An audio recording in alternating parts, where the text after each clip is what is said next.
Hello guys, നമസ്കാരം. സന്തോഷ് വ്ളോഗിൻ്റെ പത്രപാരായണത്തിലേക്ക് സ്വാഗതം. മാതൃഭൂമിയാണ് നമ്മുടെ കയ്യിലുള്ളത്. അപ്പോൾ ചില പ്രശ്നങ്ങളുണ്ട്, അതുകൊണ്ട് ഇന്നലെ എനിക്ക് പത്രപാരായണത്തിലേക്ക് വരാൻ സാധിച്ചില്ല. അതിൽ ആദ്യം തന്നെ ഞാൻ ഖേദം അറിയിക്കുന്നു. അപ്പം നമുക്ക് തുടങ്ങാം. അപ്പോൾ ഇന്ത്യ ഒന്നിച്ചു എന്ന് പറഞ്ഞ് ഒരു ടൂറിസ്റ്റ് ബസ്സിൻ്റെ ഫോട്ടോയൊക്കെ ആയിട്ടാണ് മാതൃഭൂമി. അപ്പോൾ അത് 23/7/2026 7:30 PM എന്നും പറഞ്ഞ് അതിൻ്റെ സമയം കൊടുത്തിട്ടുണ്ട്. ന്യൂഡൽഹി കൊടുത്തിട്ടുണ്ട്. ന്യൂഡൽഹിയിൽ കൂടെ ഒരു ടൂറിസ്റ്റ് ബസ്സിൽ രാഹുൽ ഗാന്ധി അടങ്ങുന്ന സംഘം ഒരു ടൂറിസ്റ്റ് ബസ്സിൽ വരുന്നതാണ്.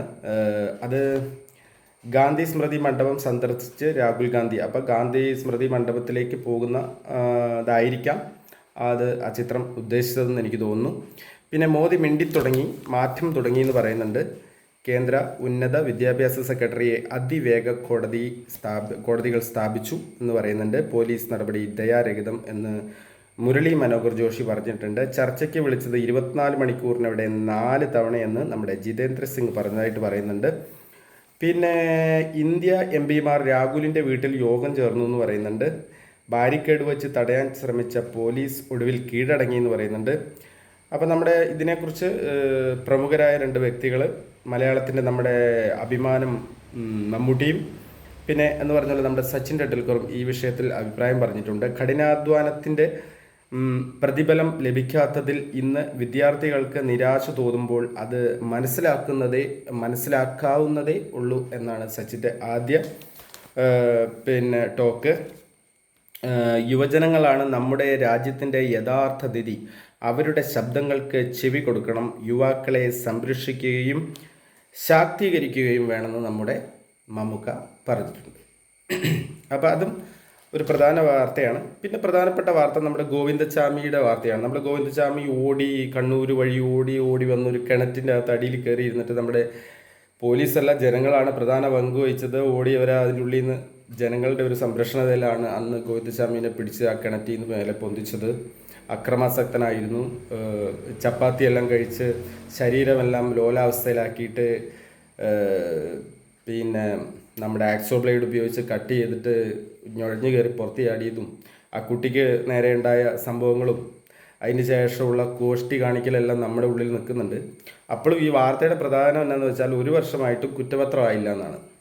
അപ്പോൾ സാധാരണക്കാരൻ്റെ ചിന്താഗതി എന്നതിനപ്പുറം ഉദ്യോഗസ്ഥൻ്റെ ചിന്താഗതി, ഒരു പ്രതിൻ്റെ കുറ്റപത്രം തയ്യാറാക്കുന്നതിൽ ഉള്ള വീഴ്ചകൾ എല്ലാം നമ്മൾ സാധാരണക്കാരനും കൂടെ ഈ വാർത്ത ഉൾക്കൊള്ളേണ്ടതാണെന്നാണ് എൻ്റെ പക്ഷം. തെറ്റുകളുണ്ടെങ്കിൽ ക്ഷമിക്കുക.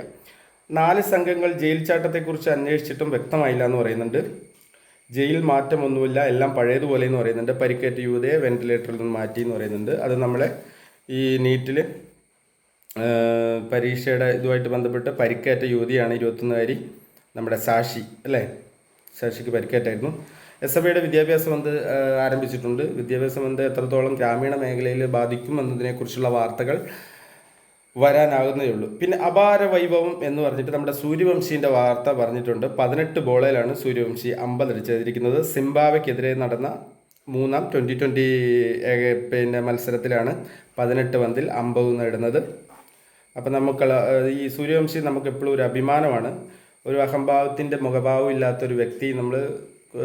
മറ്റു പലരും മലയാളത്തിൽ നിന്ന് പോയ പലരും ഈ നമ്മളൊരു ബോൾ എറിയുമ്പോഴോ അത് ബോളെറിഞ്ഞതിന് ശേഷം ഒരു വിക്കറ്റ് വീഴുമ്പോഴോ ഉള്ള ഒരുപാട് സംഭവങ്ങൾ നമ്മൾ കണ്ടിട്ട്, എങ്കിൽ കൂടി സൂര്യവംശീൻ്റെ ഈ ഒരു എന്താ പറയുക, ഒരു പിഞ്ചു നമ്മൾ മറ്റുള്ളവരെ അപേക്ഷിച്ച് ഒരു പിഞ്ചു പയ്യെന്നോ അല്ലെങ്കിൽ അങ്ങനെ എങ്ങനെയാണോ നമുക്ക് വാത്സല്യത്തോടു കൂടി എന്ത് വിളിക്കാൻ പറ്റുന്നോ അതേ രീതിയിൽ ഉൾക്കൊള്ളുന്ന ഒരു മോഹമുള്ള ഒരു വ്യക്തിയാണ് എന്ന് എനിക്ക് തോന്നുന്നു. നിങ്ങൾക്ക് എങ്ങനെയാണ് തോന്നുന്നത് നിങ്ങൾ സ്ഥിരീകരിക്കേണ്ടതാണ്. വൈഭവിൻ്റെ പ്രായം 15 വയസ്സും 118 ദിവസവും മറികടന്നത് സച്ചിൻ്റെ റെക്കോർഡ്. 16 വയസ്സും 213 ദിവസവും അത് സച്ചിൻ്റെയാണ് കേട്ടോ. അപ്പോൾ അതാണ് ഫ്രണ്ട് പേജിൽ അങ്ങനെ ഇതായിട്ട് കൊടുത്തേക്കുന്നത്. പിന്നെ മാതാപിതാക്കളുടെ ക്രെഡിറ്റ് സ്കോർ കുറഞ്ഞാൽ വിദ്യാഭ്യാസ വായ്പ നിഷേധിക്കാം എന്ന് ഹൈക്കോടതിൻ്റെ ഒരു പരാമർശം കൂടി വന്നിട്ടുണ്ട്. അതാണ് മാതൃഭൂമിയുടെ ഫ്രണ്ട് പേജിലെ പ്രധാനപ്പെട്ട വാർത്തകൾ. അപ്പോൾ അധികം നേരം ഞാൻ നിങ്ങളെ ബോറടിപ്പിക്കുന്നില്ല. അപ്പോൾ ഇതായിരുന്നു ആ ഫ്രണ്ട് പേജ് കേട്ടോ. ഞാൻ കാണിച്ചു തരാം. ഞാൻ നേരത്തെ പറഞ്ഞപ്പോൾ ഇതാണ് രാഹുൽ ഗാന്ധി അടങ്ങുന്ന സംഘം പോകുന്ന ആ സംഭവം. അപ്പോൾ എന്തായാലും നാളെ കാണുന്നവരേക്കും ഗുഡ് ബൈ.